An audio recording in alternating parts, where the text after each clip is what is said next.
Hello, and welcome to another episode of the Health Bridge podcast. This is your host, Holly B. Today, I am introducing you to Anat Peri. I'm going to read her bio for you.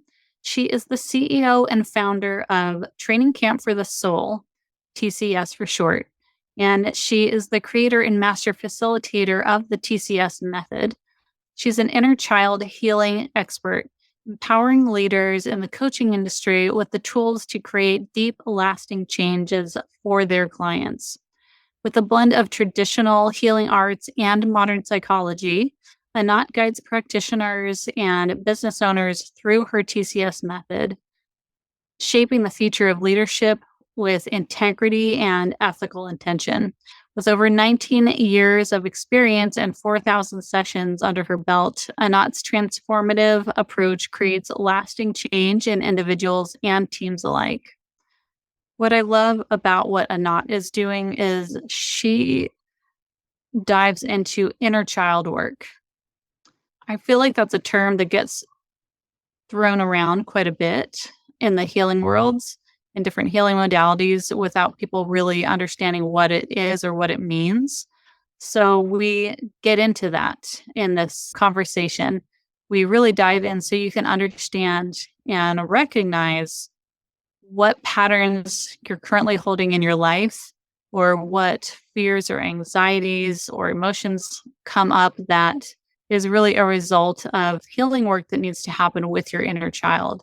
So we talk all about recognizing it and then also how to start asking questions and moving through that process of awareness and recognition to feeling, like allowing those feelings through and acceptance of them in order to heal the nervous system and in order to calm the nervous system down so it doesn't trigger when these things come up. I know these are things that you can relate to and that you can start incorporating into your daily self-care routines. So I'm really excited to share this conversation with you and help you start to dive in a little bit deeper than maybe you have been, or maybe you've tried to do inner child work but didn't really understand it. I think after listening to this conversation, you'll have a really good picture of what it is and how to start that process of processing those emotions. So, with that, please enjoy this episode with Anat Peri. Welcome to the Health Bridge podcast, Anat. I'm so happy to have you here and to really dive into this really cool area of expertise that you have, putting all these different modalities together to heal people on a really root core level. So thank you for joining us today. Yeah. Thank you, Holly, for having me on. Absolutely. So I want to start with something that I saw. I don't know if it was on your website or your Instagram feed, but you said it's not who you are, it's what you learned. And I want to start there and see where it takes us. So can you dive into what you mean by that? Yeah. And it's actually the full sentence. It's not who you are, it's what you learned. And if you learned it, you can unlearn it. And so it's really pointing at what I've now 19 years into this journey and thousands of client sessions have realized is that everything, who we are today, how we show up is a product of what we learned. And predominantly, we learned it from our caretakers, mom and dad. Yes, society and siblings and school plays a role, but predominantly it's mom and dad that you look at as your role models. And you learn it all by the time you're 7 years old. It's in those first 7 years that you are very impressionable. Your cognitive brain hasn't come online yet. And so you're just fun, right? That's why it's so easy to learn a new language at that age, everything. We're just literally stuffing it all in, whatever we see, whatever we hear, whatever we feel energetically from our caretakers. And we either copy or we rebel, or we create a way to survive. And again, you learn it by watching them, but here feel how they feel about themselves or how they made you feel. And so this forms your script, your belief.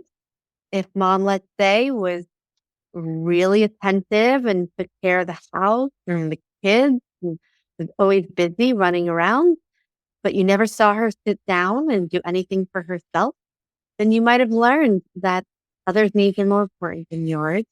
Keep busy, don't have needs, or your needs don't matter from just observing her being a quote unquote wonderful mother. But how that impacts you then is that you don't know how to take care of yourself because mom represents an extension of self. And I can delve into that without going into too much of a tangent at this moment. But yeah. Actually, yeah, I would love you to take that further down the rabbit hole. So, like you said, so much of who we are today is based on what we learned without most of the time even realizing that we learned it, right? And it's Mhm. interesting too, maybe in that same scenario of the perfect mother and wife, one Mhm. child could have seen it as I turned it into a people pleasing, like I put everybody else first and say yes to everything, Yeah. while maybe another sibling could have gone the opposite direction and saying, Mom never did anything for herself. I'm going to always put myself first. Or, Yeah, you know, exactly. I love that, especially if they were very attuned to seeing mom always depleted and exhausted and maybe wanting to do something for mom in that way. Someone that's very attuned, probably be rare in that situation, but still somebody could be very attuned to what they felt mom needed and saying, you know what, I'm going to be different. Or seeing mom always taking care of everyone and being like, I want to be selfish.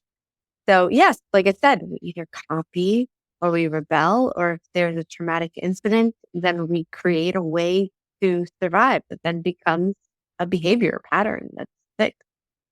and some of these patterns, not problematic. Some of these patterns may have served us at a time, and where we are in our life now are not serving us so well. And we can't figure out why we're stuck in these patterns, right? So, can you tease out that idea of like this ingrained patterning that's like running underneath the surface behind the scenes? That what might that look like for somebody that is, you know, struggling with something? Maybe it's relationship issues, maybe it's work issues, maybe it's health issues. Like Mm. with your clients, where do you see that presenting? Yeah, yeah. So I can think of a recent client situation where she has a huge project that she's responsible for at work. And she came to the call and she's just like, I'm frozen and I'm in fear constantly and I can't sleep at night because all I keep thinking is how I'm going to fail at this. And I can't seem to get that feeling of my fear of failing at this to stop. And so the first exploration that we did was really looking at the size of this fear. Like, how deep does this really go?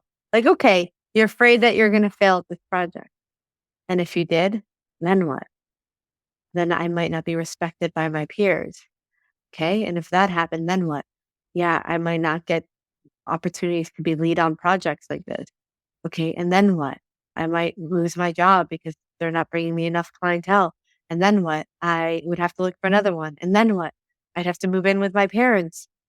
And she's like, ah, okay. This is how, so it's like the fear is deep. It's not just like, I'm afraid of failing at this project. I think it's important for us to really tap into how big the experience that we're having really is on a subconscious level, right? This is how deep the story, the rabbit hole really went in her quote unquote, I'm afraid.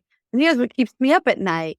It's like top of mind, what keeps you up at night is the fear of failing at this. But what you didn't see until I said it is actually it's subconsciously so deep as like, I might end up having to move back in with my family if I fail at this.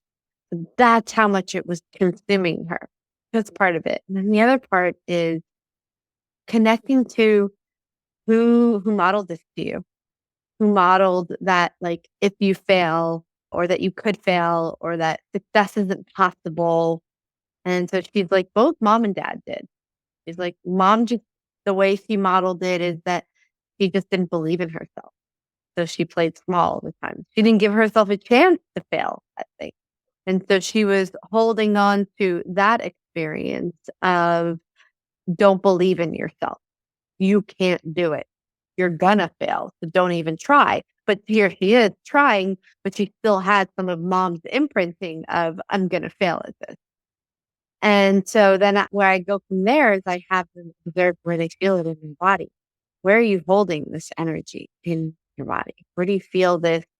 You're going to fail. It's not even, don't even try. It's hopeless for you.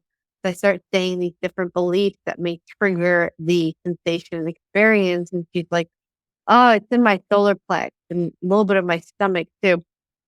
And she's like, it feels really gross. And I tell her, okay, if you didn't have language to say it feels gross, how would we know if we were watching the movie of your life that you're experiencing something that's gross? And I told her to amplify that, meaning marry the energy. Express it in whatever way. So something is gross, you'd be like, ugh, and probably want to spit into a cup and shake and like, ugh. What that does is honoring what you're feeling. And a lot of times this is what we needed as kids. We needed validation and acceptance of our experience instead of someone trying to fix or shut down or invalidate our experience. And so the way that we start to heal all these different parts and come back into wholeness is by validating and expressing and allowing what we're experiencing to be there. And what this does is it trains your nervous system to be with this energy.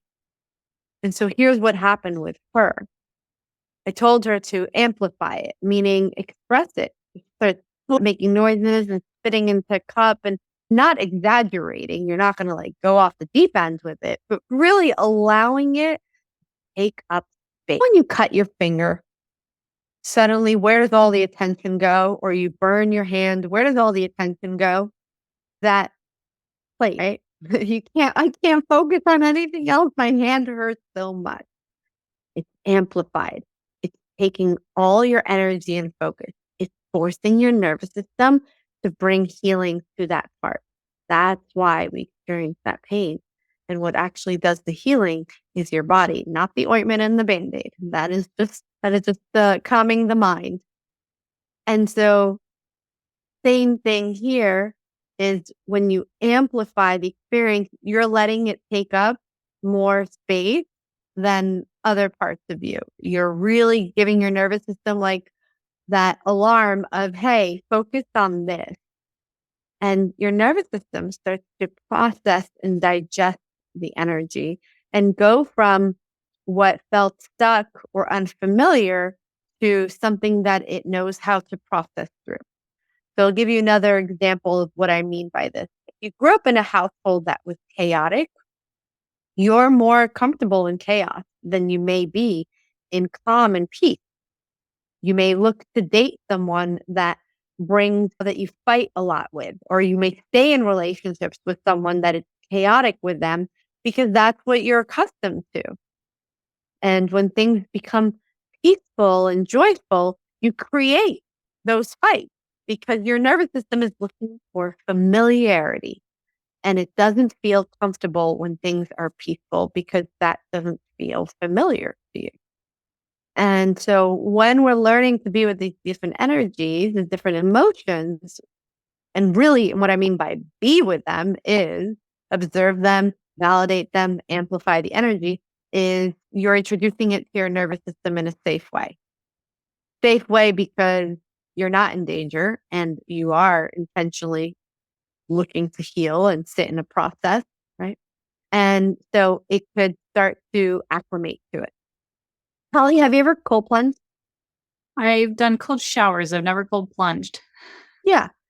So pretty similar as well, that I imagine the first time you did it, like for me, when I started cold plunging, it took me about a minute and a half to acclimate, for my nervous system to relax, where I'm not like, oh my God, this is cold. And I could just chill and have this conversation with you like I am right now. Now, because I've done it so many times, not so many, but like over a course, I really started doing it a lot in November and December. So probably like 20 times, let's just say 15 times, 5 seconds. Within 5 seconds of getting fully in the water, my nervous system regulates. And I could have the same, like, okay, cool, we're chilling here for another 2, 3 minutes. All right, no problem. Blah, blah, blah. What happened? The nervous system got trained. It got trained to self regulate in cold temperature that feels prickly and icy and all those kind of sensations. Same thing. So going back to my current example here, when she started to amplify this growth feeling and name the sensations, and when we name sensations, like it's tight, it's the size of a golf ball, it's cold, it's in my solar plex, we're speaking the language of the nervous system. Sensations is the language of the nervous system. And so the combination of that and then amplifying it through sound, whether it's like, "Ah," or like she screamed into a pillow or spit into a cup, like anywhere that you can amplify it more, nervous system started to go to work. And she would do it for a few 10, 15, 20 seconds. And then she'd have the thought of failing. Because I told her, bring in this, imagine this image of failing on this project and having to end up moving into mom and dad's home. And she was like, oh, the feeling comes back when I think about that. I'm like, okay, now sit with the feeling, amplify it, and then again, she would think about it and it would come back. She did that for about 2, 3 minutes. And then she was like, I'm thinking about failing on this project. Yeah, it's it's gone. I'm like, not that it's necessarily gone, it's that your nervous system now knows what to do, that it can process it so fast that it doesn't phase you. Think about the things that don't phase you at all versus the things that do. That's the only difference. So that's my example of how we can retrain ourselves, where it's not that the thoughts of failing don't never arise anymore in our thought process. They don't get stuck in the body. They move through so fast. You're like, cool. Yeah, I'm seeing it in forms of stagnation in the body. So bottling up those emotions, bottling up the things that you're afraid of, shoving things down, not speaking your mind, not speaking your truth, whatever it is for each individual person. Keeping that stuff in stagnates and creates stuck energy. It creates a dysregulated nervous system. I believe that it is a catalyst to create physical repercussions of chronic health issues. Of course. And yeah, and so what you're saying is this is a tool to actually stop the stagnation and let the shit out. Let it flow. Let it flow like it did when we were kids. If you ever observe let's say a 2-year-old, a toddler, they can go from crying to laughing within minutes. It's like they just ride all the different emotions and then they're good again. They don't hold on to it. They don't get stagnant with it. I love what you shared about how it then it ends up impacting our well-being, our health. Absolutely. I mean, even in this situation with my client, think about her sleep. She's not sleeping well at night. And then if you're not sleeping well, then your body isn't able to recover. And if it's not able to recover, then it's more susceptible to things. So it could be everything from that to just being in a heightened state always. If your nervous system is always in a heightened state, in a state of flight freeze, it's not in rest, digest, repair. And so we're more likely to get autoimmune issues, things like that. So it's so important that if you are healing from something on a physical level, that you also look at the emotional level and the mental, right? The subconscious and somatic level of how it's really impacting. So your focus is this deep inner child work. Why is diving into that inner child work, the key to, you said, to our desires. Yeah, so going back to the example of a child. So when a child is upset, like really upset, tantrum, there's no, you can't just give them ice cream. They're just like, I need to move this energy and discharge this right now and have this tantrum on the floor and cry it all out. But once they move through that, which they've done studies at Harvard that you can move through it in 90 seconds if you don't resist it and if you don't pile more on top of it, but it's about 90-second wave that we can move our energy and our emotions. Once that child moves through that, what are they doing the next second? Playing. They are back in full self expression, in their imagination, in full possibility, and they forgot about it. And so to me, inner child work is the access to our desires, to everything that we want to manifest. Because when we learn to move the stagnation, I love it. I'm gonna steal that. I haven't used that word yet. When we learn to move the stagnation, the flow is there again, and the access to our desires, to our creativity, everything is there again. And I'm 44. Life does not stop handing us, handing humans opportunities for growth and challenges. And it's not just about healing from our past, it's about developing the capacity to handle the roller coaster of life. And so again, the inner child work, your inner child is your emotion. Your inner child is that part of you that feels joyful and excited, also feels anxious and scared. And so when I say inner child work, to me, that's what I mean. It means all of your energy and your emotions. So when you learn to validate and move through those emotions and ride those waves, amplify whatever is there, and then it flows. And then you're back in your heart. You're back in possibility. You go from like this client when she first said, I'm just afraid I'm going to fail at this. And and what would happen and what would happen. She could totally paint the picture of failure.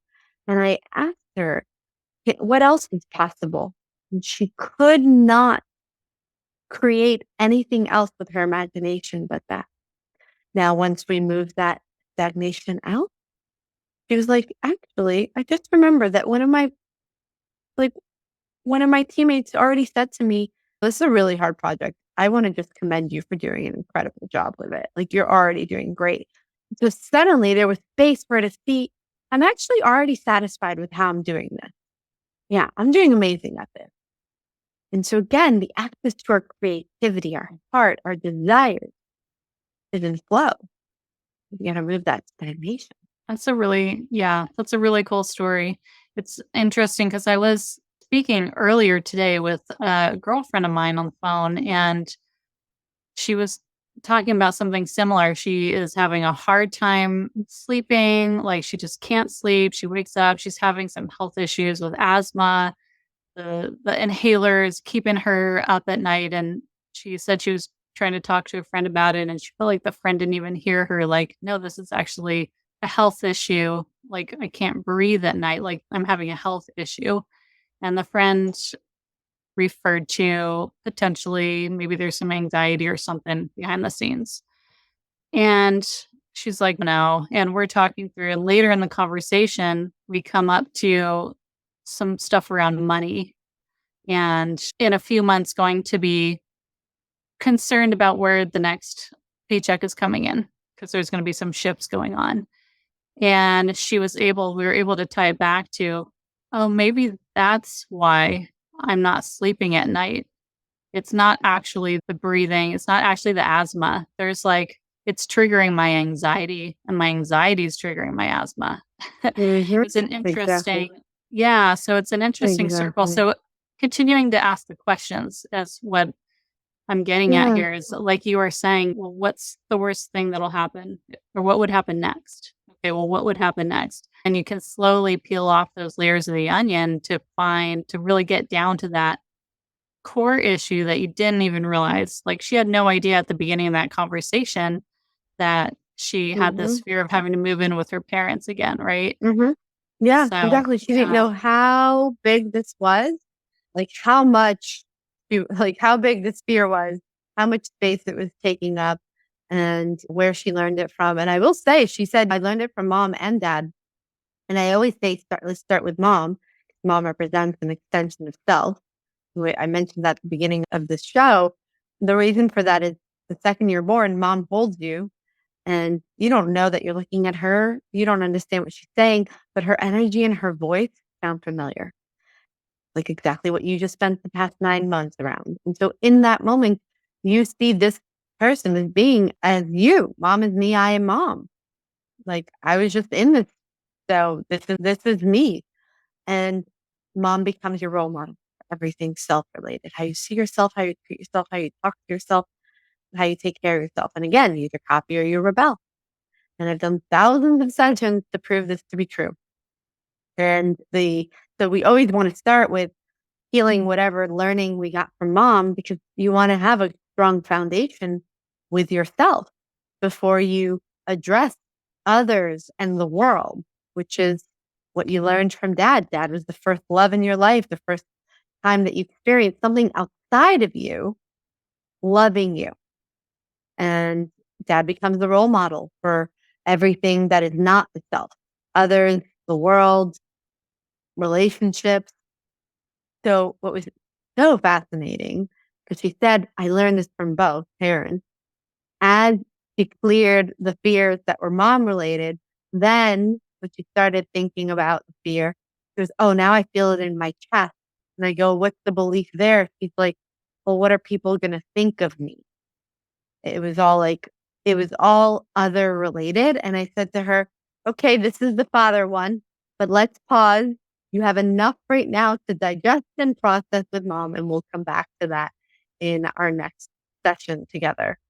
And so, yeah, it's just there's so much accuracy in it and there's layers to it, but it's all possible to clear out and then remember and reconnect to who we really are and live a life creating as opposed to surviving what we inherited as the way to be. So you go in multiple stages of healing, which hmm I agree there's so many different layers, right? How do you start with the healing process in working with clients?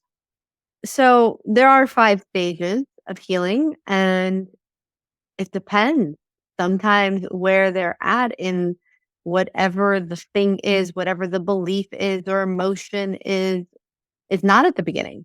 They may be already in stage 4 of it, just need to learn to integrate it. So it really just depends.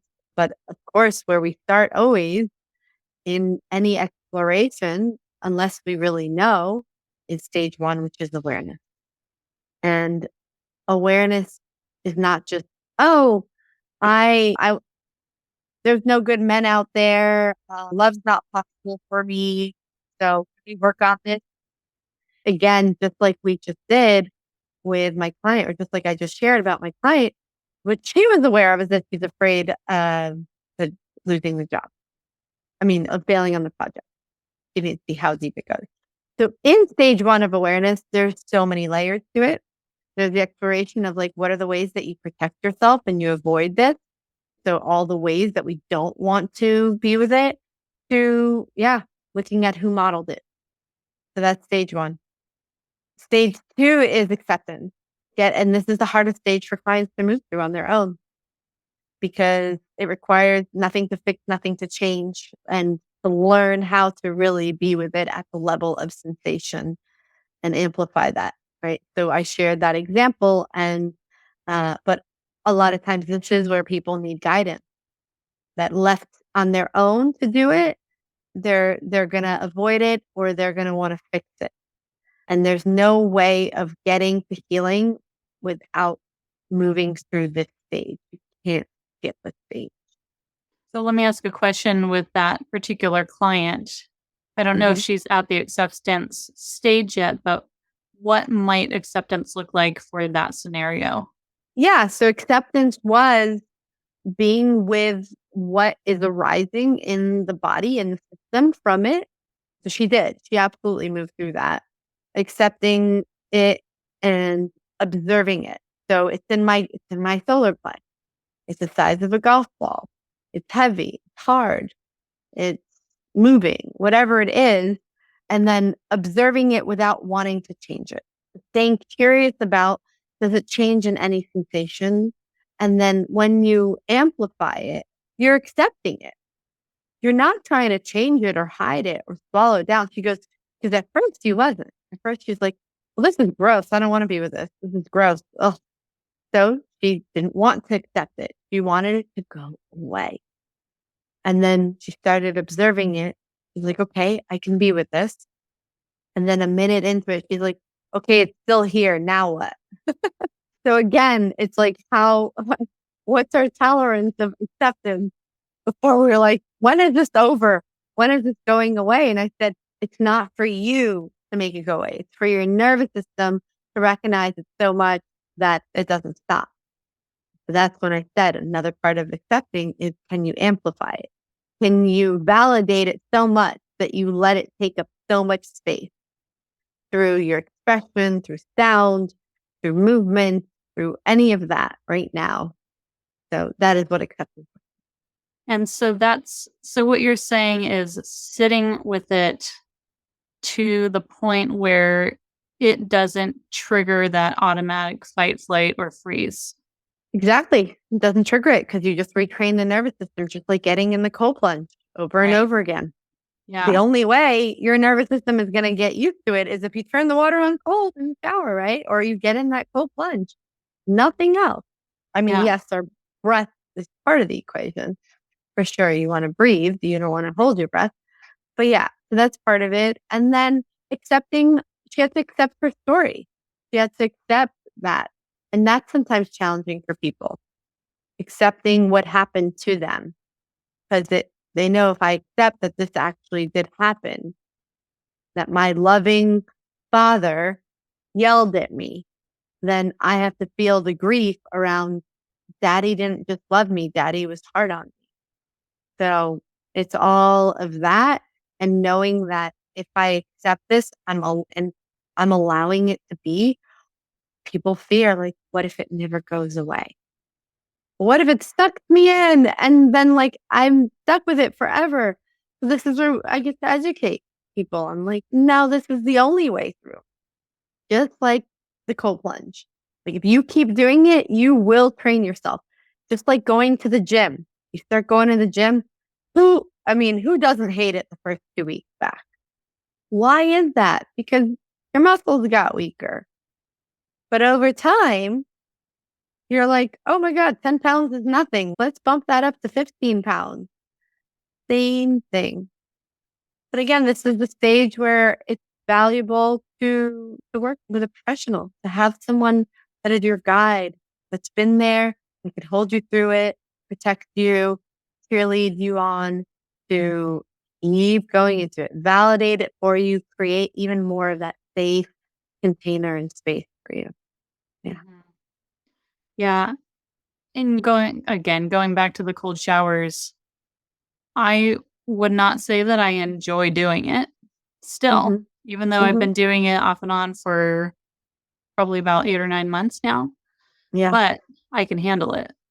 Yeah. But I don't freak out. But I can say, I don't want to do this today, and then I go and turn it cold. Yeah. And did you know, and your ability to self-regulate is quicker, right? Because of that. Right. Exactly. So when you're talking about going through this journey of acceptance, we're not saying that, at least I don't, correct me if I'm wrong, but I'm not hearing you say we're getting to the point where you accept it and it's like, oh, this is cool. Like, it's all good.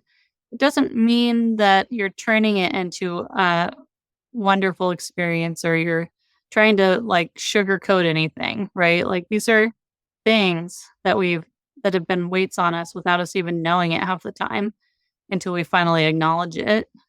But and that's okay. They don't need to be sugarcoated. They don't need to be turned into anything but what it was. All we're talking about here is acknowledging it and accepting that it's there so that we can take its power away. Right? Yeah. And it's only powerful because you are ignoring it. It's like a child in the back seat.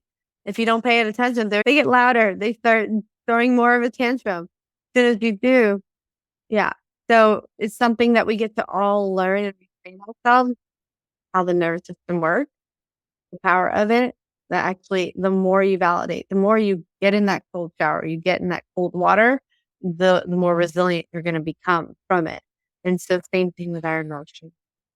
So we're really talking about creating learning to create like a coherence, I would say, between our mind and our body, like what our body's experiencing, what our mind is thinking, and Yeah. creating more of a coherence, right? With these Yes. methods.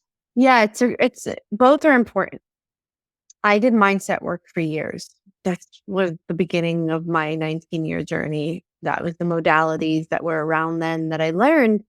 And it was exhausting. 8 years in, life still looked the same because just tackling the subconscious mind, not getting to where all the emotions are, I was trimming weeds. I was constantly having to deal with the same thing, thinking I could just tell myself, well, I don't want to be this way. I'm going to be this way instead. This is what I want to be. And then the next day, you find yourself doing it again because it's not fully integrated with the body as well. And when I learned thematics and when I experienced really moving through my emotions for the first time, that's when I started to experience lasting transformation.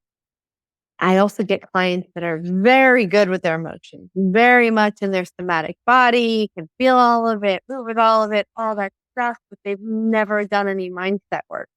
And so they're the ones that are constantly making up stories and hijacking themselves back into another emotional spiral. And so I see the importance of both working together, of reprogramming the subconscious, of being aware of the stories that are created, and at the same time, also knowing how to work with the inner child, with the body, the emotions, the energy, and getting to the root of like, whose is it, mom or dad? So it is a combination and a beautiful dance of all of us, the body and the mind. And can I ask from your personal experience and working Mhm. on this for yourself, what were some of the biggest shifts that you saw? What were you overcoming with Yeah. yourself? So, yeah, great. So, when I was in my 20s, I started my journey at 25 because of my relationship with my mom. We both did it together, this program, because I wanted for her to see that I'm right and she's wrong. That's the truth of it. And fell in love with the self-development industry in that moment, walking in there and spent the next 8 years focused on me. And what I struggled with a lot personally is anxiety and this inability to be alone. So being by myself, I always felt anxious. I needed something to fill me, whether it was TV or talk with friends or just being social all the time. I felt this emptiness, this hollowness, this like black hole that could never be filled enough. And how it showed up is I was very codependent with people. I was needy. I was clingy. And yeah, and just afraid of letting myself be seen by others. I was in a 5-year relationship that was codependent and passionless and going nowhere.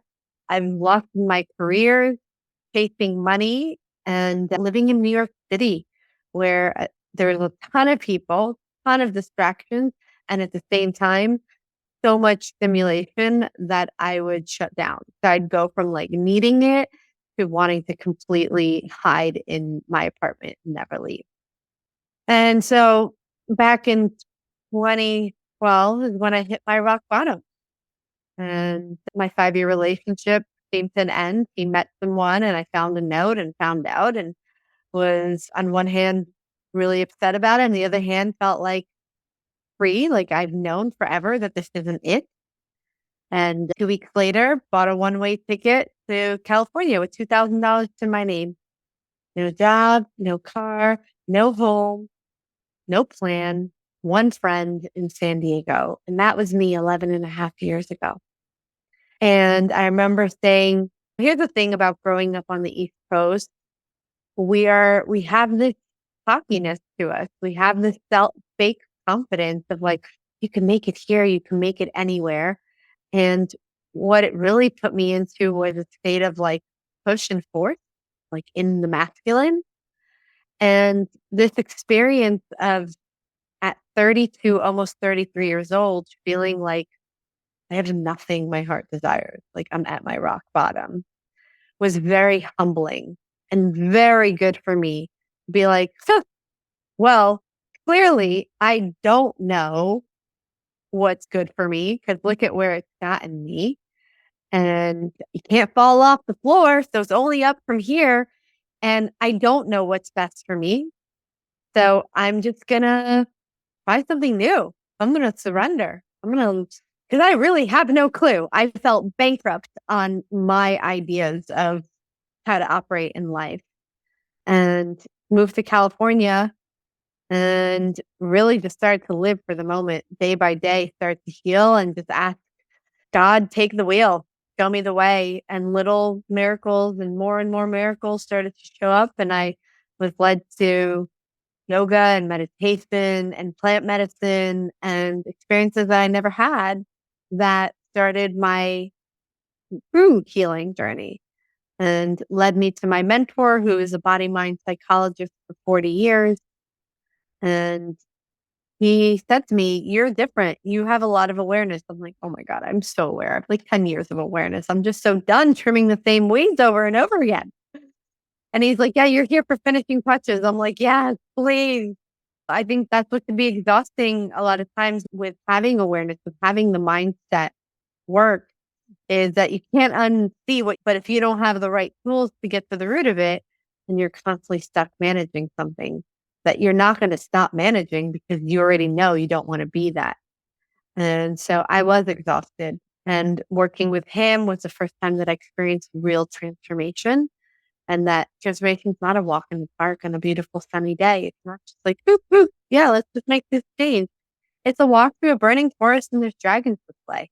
Meaning there's a lot of things that I had to feel that I never wanted to feel before. I didn't want to feel the grief. I didn't want to feel the sadness. I didn't want to feel the anger, the hurt. And the only way to it was through it. But on the other side of that, the level of freedom, I went from feeling like I can't be alone. I need people to I'm quitting my job in 90 days and I'm buying a one-way ticket to I don't know where, but I just want to be by myself. I want to get away from people. Like I felt finally connected to little Anat.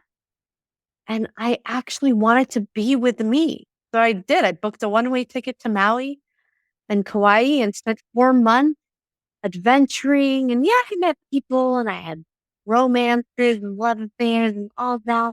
But mainly spent time with myself and I rode a lot and I hiked and I just couldn't believe how good it felt to love myself so much that I actually wanted to be in my own company, just with me. And it was on the other side of it. I was like, I want people to experience this. Because boy, has it been fucking hell now that I know what this tastes like. I'm like, oh my God. I really like when I try and tap back into who I was when I lived in New York and how much I struggled and how, yeah, it's just it's hard to tap into it being someone now that just loves myself. So that's why I started my business. I was like, I have the right tools now. I have the tools that after 10 years of searching and seeking, if I could get myself here, oh, I could get others here. And that's when I started and things took off fast because I was so prepared for that. I'd done 10 years of work. That's beautiful. And now you're helping so many people go through that process. For our listeners who, most of my listeners are struggling with some sort of chronic illness, or they're stuck in that kind of middle ground where they're not quite well, but they're not quite diagnosed, for example, if they're open to diving in a little deeper, where do you recommend that they start looking in, playing around with the inner child, Like, what questions should they ask themselves? How should they Yeah. start? Yeah. Great question.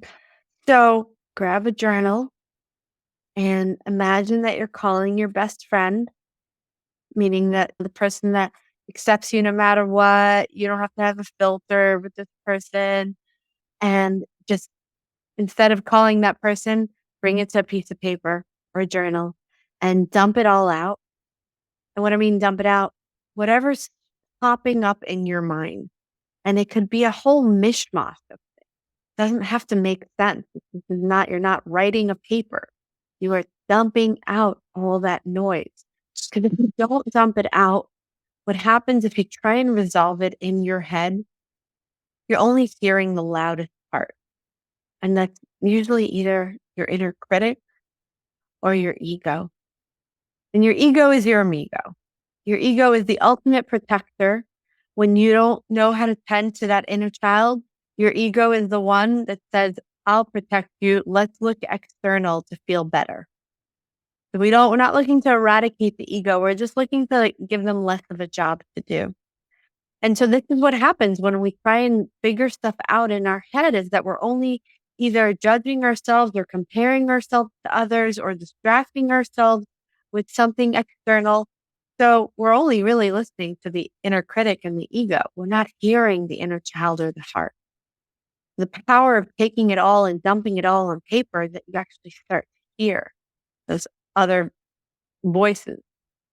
So once you dump it all out, you go back and you circle anywhere that you wrote, I feel God, I feel like, I am God. Any of those statements, speaking, that's the part that needs healing.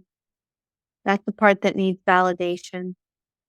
So then you imagine that little boy or little girl being the one walking into your bedroom and saying that statement. I feel like no one listens to me. And again, you can hold, like, what does that child need in that moment? Say, well, that's because you're a loser. And that's what we do to ourselves all the time. Right. But instead, learning to give that little one what you know, if a child walked into the room and said that, what that child would really need, which is validation and acceptance of their experience. So again, it ties back into that stage 2 of acceptance. You hold yourself right now and say, yeah, you feel like no one's listening to you. Yeah, tell me more. Where do you feel that? Yeah, how does that feel? Or who did you learn this from? Whose energy is this?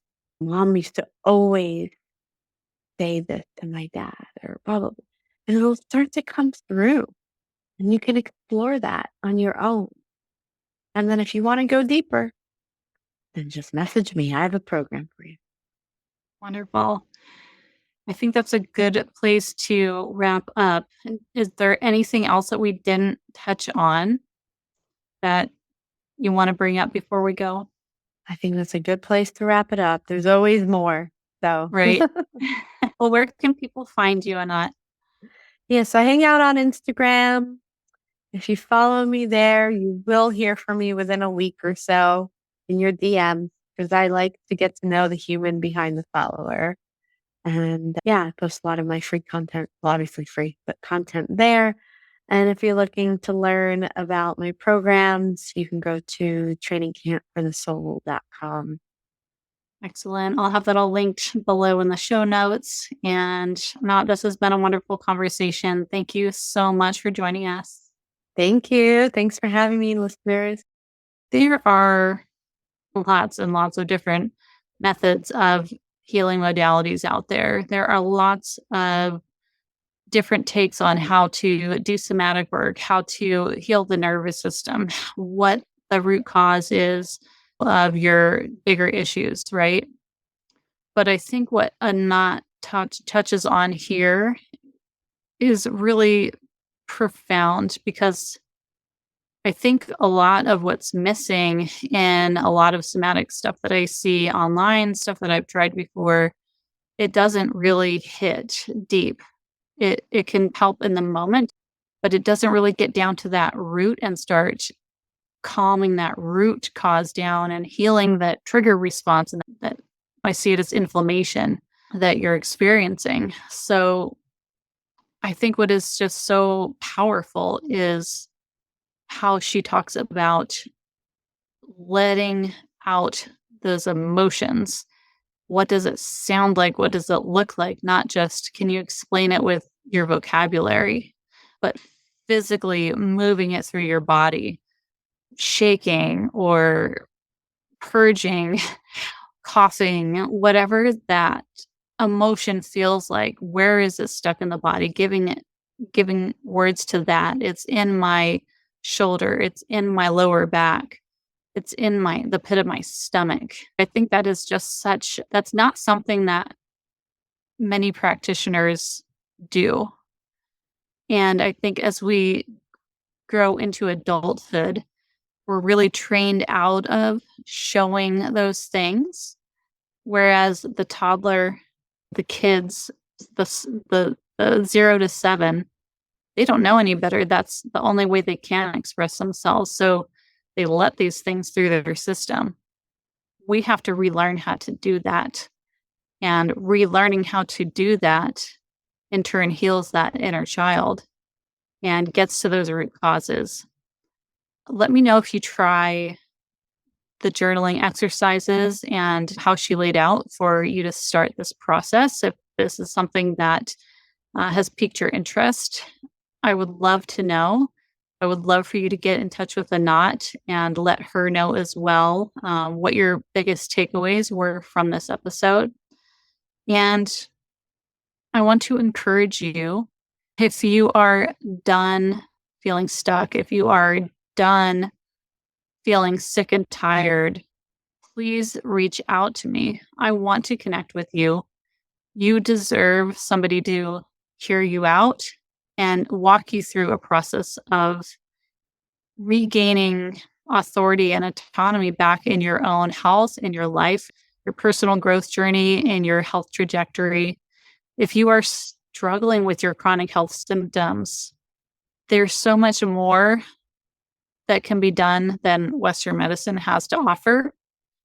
If you are in the middle of Western medicine and you're not getting the healing results that you are expecting or that you are wanting, reach out. There are so many things that we can add to what you're doing with your medical doctor that can really help to get to the root cause of your symptoms and to help manage and minimize and overcome them. We can put that power back in your hands. So I invite you to, again, reach out to me, apply for a call with me. It is totally free. You have nothing to lose. And reach out to Anat if what she is talking about really spoke to you. Please, by all means, reach out to her as well. And one last ask of you, please like and subscribe to this podcast. It helps us grow. It helps our messages spread further and get listened to by even more ears that need to hear what we're talking about. So I thank you for your time in doing that. No, seriously, go do that right now. Thank you so much. And I will see you here on the next episode of the Health Bridge podcast.